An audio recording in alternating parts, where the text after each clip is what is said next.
Hello, everyone. I would like to talk about how AI is changing education. For this, I would like to see my slides and start telling you my story.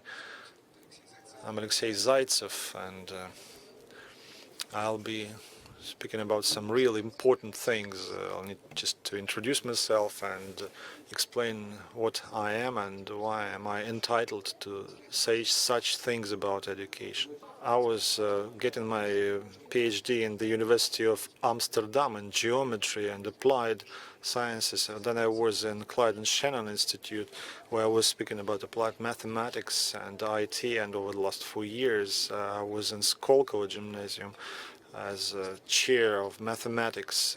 So we started this training program, and currently I'm a fellow in Skoltech institution. This is where we implement those ideas that help us use artificial intelligence in education. The first thing I would like to explain is how we see artificial intelligence in education. There are two positions here. First of all, we would like to make sure that artificial intelligence is just like a teacher, and will be able to explain to the student instead of the teacher, and in theory replace a teacher. On the other hand, AI is not an actual replacement of teacher, because here we are not just talking about sending knowledge from one person to another. We'd better say that artificial intelligence cannot replace a teacher right now at this point in time. We would definitely like to take AI and make a teacher out of it, but practically it's very difficult to do these days.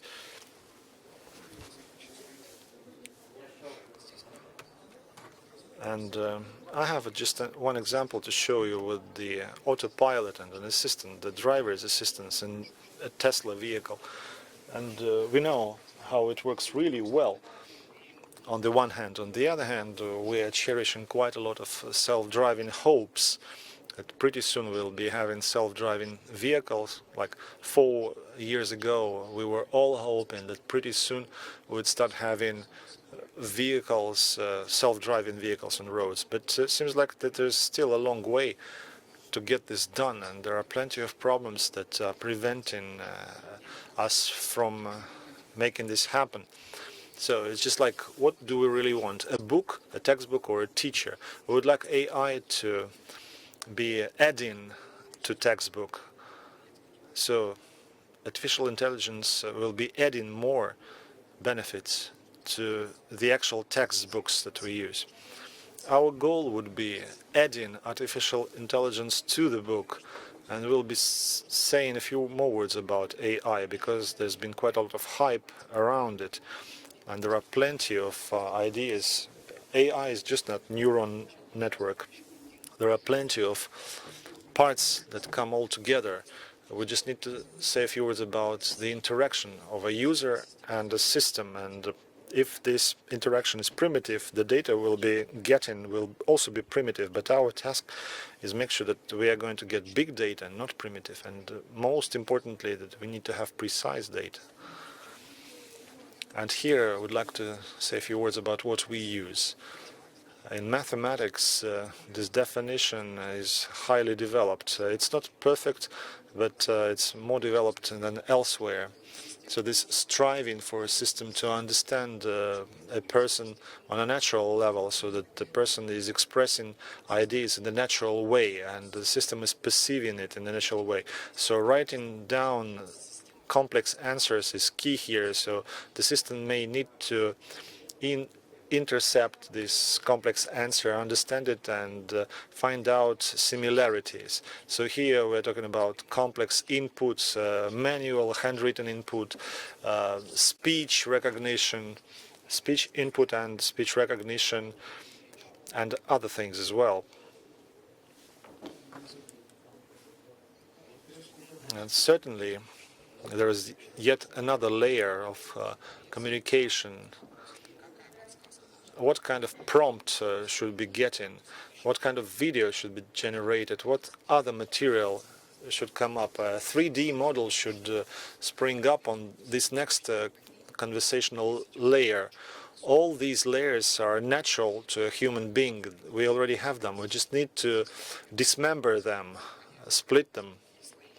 We have these layers, and each layer has its own system, which would be joining artificial intelligence together from small parts into AI as a big chunk.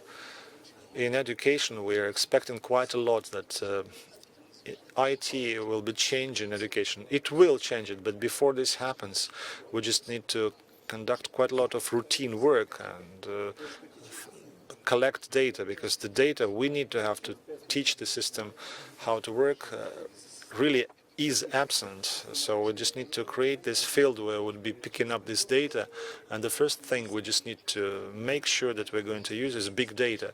This classic big data is 3 V's: value, volume, and velocity. Value, volume, and velocity of data arrival. In our case, the most important part in education is the actual value, the value of data.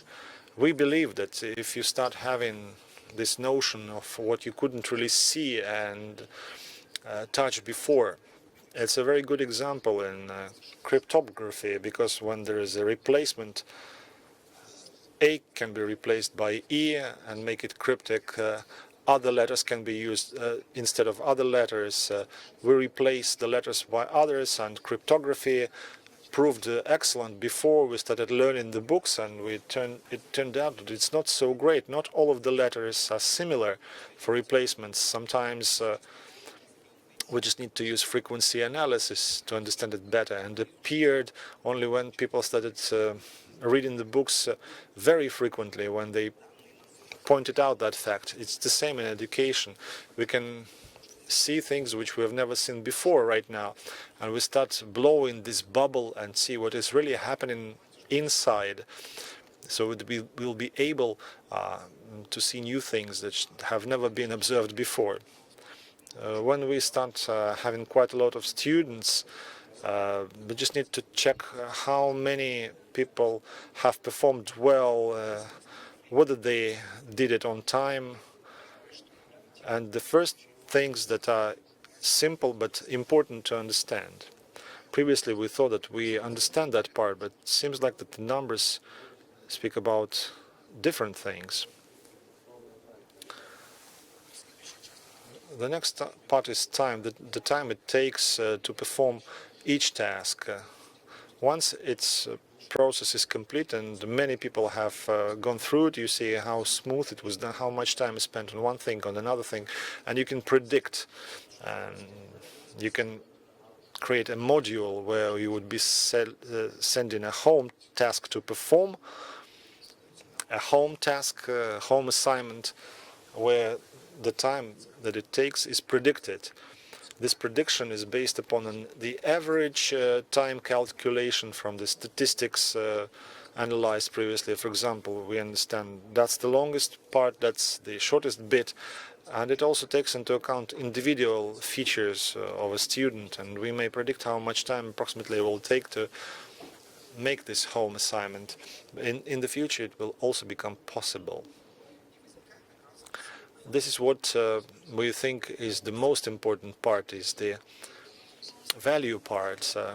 Definitely, you can develop artificial intelligence by actually seeing how natural intelligence is developing and borrow these principles from there. But unfortunately, in this whole education system, and the classic education system, which dates back to 150 years ago, when we started having the first textbooks, splitting this knowledge into micro content and join it together proves to be quite difficult, and the data collection is a complicated process. The first thing you do if you want to know how your students work is create a field where you pick up data samples and you split it into different difficulty levels with different details in each of them. Once you've collected this data, you can work with this data and really understand your processes, but you just need to see that first of all you work statistically, and then you work just like in the neural network. Neural network is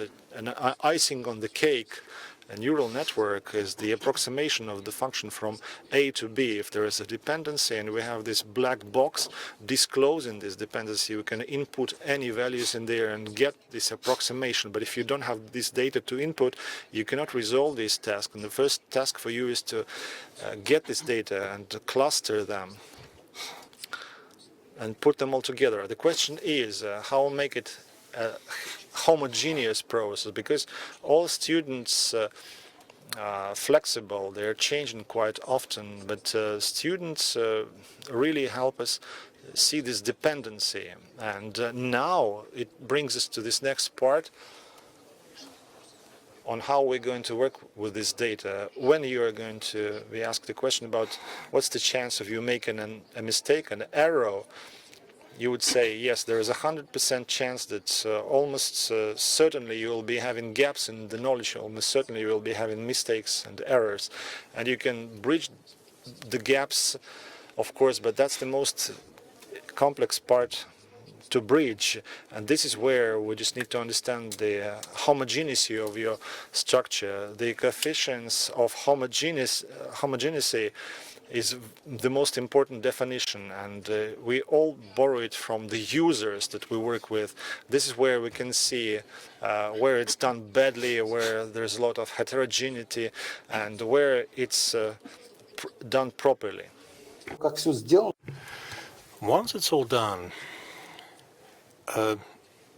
you have a lot of people, a lot of companies that are trying to create adaptive learning. That is a cornerstone in this field. It's a difficult job because you have to have a large field of data. We know of companies that were worth a lot of money and they ended up bankrupt because they failed in some big undertakings. So the organization that is taking on this should be quite careful how one can create content that would be unique and individual for every user. Let me give you an example. When you cook something, if you are making a dish, but it's not working out, you don't have to go to school and learn about flour. You just go out and see how others are doing that.